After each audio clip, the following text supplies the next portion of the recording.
Well, this week in history, our country changed forever. You know this. 22 years ago, 19 terrorists hijacked 4 airplanes across the United States. They crashed into the Pentagon, the World Trade Center in New York City. The 9/11 attacks killed nearly 3,000 people on American soil. And it was at that moment that our national defense tightened across the country, specifically at airports, with the expansion of the Transportation Security Agency, TSA. Those lines in airports, they help keep us safe and work to stop events like 9/11 from ever happening again. And right here in Boise, one integral part of that machine is singing his swan song today. Officer Anthony Damer was the first officer on the Boise Airport K-9 unit. It was a team created as a direct response to the September 11th attacks. 22 years later, and today, it's his last day on the force. Here's Andrew Bartline. How are you today? Good. How about you? Super. Got me a dog. Around these parts, Lubo. a working dog. Up, up. Canine Lubo. There it is. Or rather, Yeah, that's a tough there one. they are. There you go. I got some free bags. Every single day. And we've been doing that for a very long time. Officer Anthony Damer's done it for 22 years. And by no coincidence, 9/11 was truly a call to duty for a lot of people.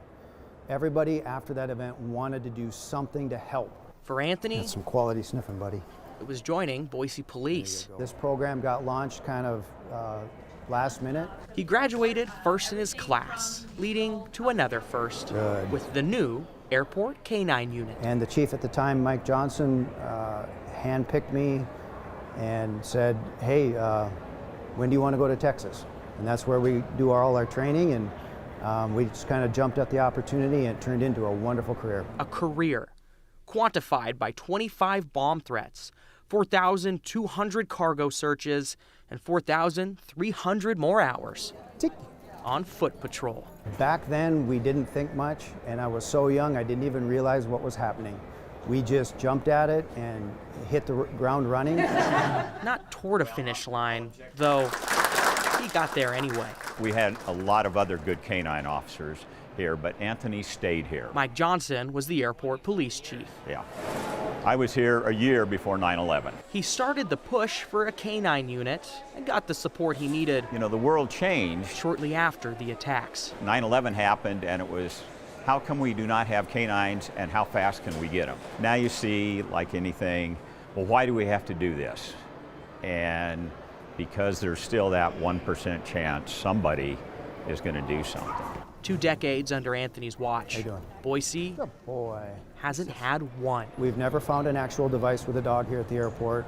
The deterrence factor of having dogs here and having them available, having the good people see them and also the bad people see them, and lets everybody know that we're here to make sure everyone's safe. They're big shoes to fill, Good check. tough paw prints to follow. Being that he's my third dog and third lab, hey buddy, it just seemed like a natural fit. Fit for the job, Good. on and off the clock. He deserves that retirement. Retirement together for a job well done. Good boy, good check. He made a joke during that retirement ceremony that the first thing he's going to do is a lot of vacations time that he had to put toward his job. Well, he's now going to use that time with his wife. They bought a couple of plane tickets. So, Joe, they're going to be using the airport rather than protecting the airport. It's going to be kind of his first thing he's going out to do. But also, I want to reiterate some numbers here. He's been a police officer for 23 years, so a year before 9/11. First guy on this role. He's had 3 dogs in that time. 3 national security events. This is like a TSA certified program nationwide. So like the Super Bowl, the Republican National Convention, or the DNC National Convention. I mean, they get roped into events that happen across the country. You know, it could be Portland or it could be something on the East Coast. It's pretty impressive that police officers from Boise are getting roped into some national events for what they do. And it's this unit right here that he helped start 22 years ago. I'm sure people at home might have had the same question I had during the story. You mentioned a retirement, so what about a replacement? So there are 3 other officer and K-9 teams that I'm familiar with, and he said his replacement is already working with them right now. So it should be a transition that they seem comfortable with, but they got all that figured out. It's a team of 4 now, so it's expanded since. All right, good to know. Andrew Bartline reporting on the 208. We will be right back after this break.